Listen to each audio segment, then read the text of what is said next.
পাকা আমের পাটিসাপটা।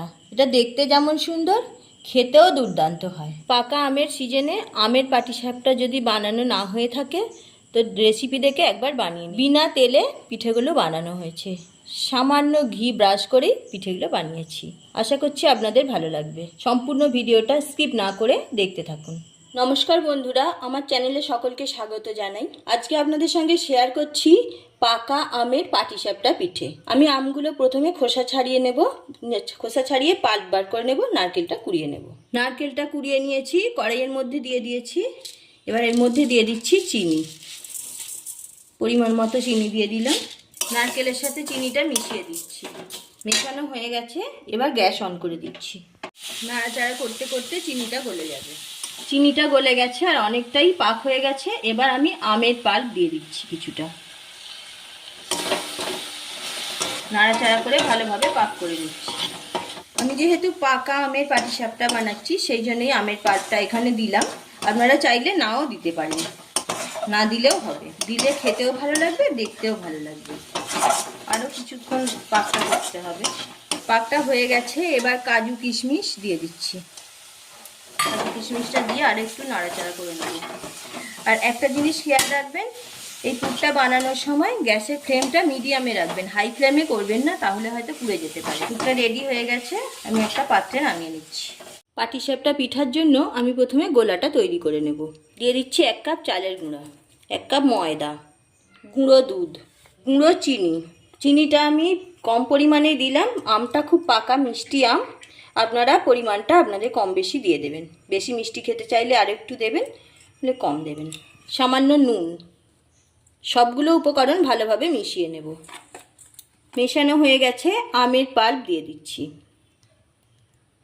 আমের পাল্পটা দিয়েও মিশিয়ে নেব। ঘন করে জাল করে রাখা দুধ দিয়ে দিচ্ছি। দুধটা দিয়ে ব্যাটারটা ভালোভাবে রেডি করে নিচ্ছি। তো একবারে দেব না, পরিমাণ মতো দিতে হবে। ব্যাটারটা এইরকম হয়েছে, ঘন হয়েছে। আমি আরও একটু দুধ দিয়ে দিচ্ছি। আমি এখানে চালের গুঁড়ি নিয়েছি, আর আপনাদের কাছে চালের গুঁড়ি না থাকলে শুধু ময়দা দিয়েও করতে পারেন, আর সুজি আর ময়দা দিয়েও করতে পারেন, সেটাও খেতে ভালো লাগবে। তো আমের পাটিসাপটা যদি না খেয়ে থাকেন, এইভাবে একবার বানিয়ে দেখুন। একটা স্মুথ ব্যাটার তৈরি হয়ে গেছে। 10 মিনিটের জন্য রেস্টে রেখে দিচ্ছি, তারপর পিঠাগুলো বানিয়ে নেব। গ্যাস অন করে তাওয়া বসিয়ে দিয়েছি পিঠাগুলো বানানোর জন্য। আমি একটু ঘি নিয়েছি সামান্য, ঘিটা তাওয়ার মধ্যে দিয়ে দিচ্ছি, ব্যাটারটা দিয়ে দিচ্ছি।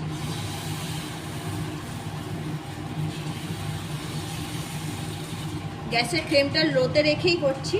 এবার পুরটা দিয়ে দেবো, একটুখানি ড্রাই হয়ে যাবে, কয়েক সেকেন্ডের মধ্যেই ওপরটা দেখবেন ড্রাই হয়ে যাবে। এবার পুরটা দিয়ে দিচ্ছি। পুরটা দিয়ে এইভাবে ফোল্ড করে দেবো।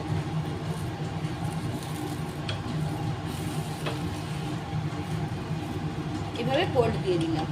এবার একটু উল্টে পাল্টে ভালোভাবে ভেজে নিচ্ছি। উল্টে পাল্টে ভেজে নিয়েছি, এবার তুলে নিচ্ছি।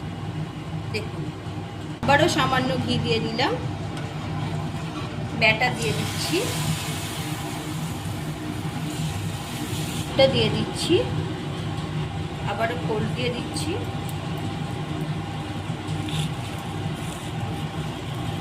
এইভাবে সবগুলো পিঠা ভেজে নিচ্ছি। সবগুলো পাটিসাপটা পিঠা এইভাবে ভেজে নিলাম।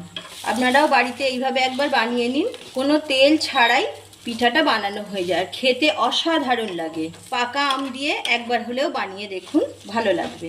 রেসিপি ভালো লাগলে লাইক শেয়ার করবেন, চ্যানেলটা সাবস্ক্রাইব করে পাশে থাকবেন। পাশে থাকা বেল আইকন প্রেস করুন, যাতে যে কোনো ভিডিও আপলোড হলে আপনাদের কাছে পৌঁছে যায়। সব পাটিসাপটা পিঠাগুলো বানানো হয়ে গেছে, আমি একটা প্লেটের মধ্যে সার্ভ করে দিয়েছি। রেসিপি ভালো লাগলে লাইক দিতে ভুলবেন না। আশা করছি আপনাদের ভালো লেগেছে। পাকা আম থাকতে থাকতে আপনারাও এইভাবে একবার বানিয়ে দেখুন, খেতে অসাধারণ লাগে। আর হয়তো অনেকে ভাবছেন ফ্রেশ নারকেল নেই, কিভাবে পুরটা বানাবো। ফ্রেশ নারকেল না থাকলে আপনারা ড্রাই কোকোনাট পাওয়া যায়, সেটাও ব্যবহার করতে পারেন। সেটাও যদি না থাকে, সুজি আর মিল্ক পাউডার দিয়েও বানিয়ে নিতে পারেন পুরটা, তাতেও খেতে খুব সুন্দর হয়। একটা পিঠা আপনাদের ভেঙে দেখাচ্ছি, কত সুন্দর লাগছে না? এইভাবে আপনারাও একবার বানিয়ে নিন। আজ এই পর্যন্ত। ভালো থাকুন, সুস্থ থাকুন। আবারও দেখা হচ্ছে অন্য কোনো ভিডিওতে।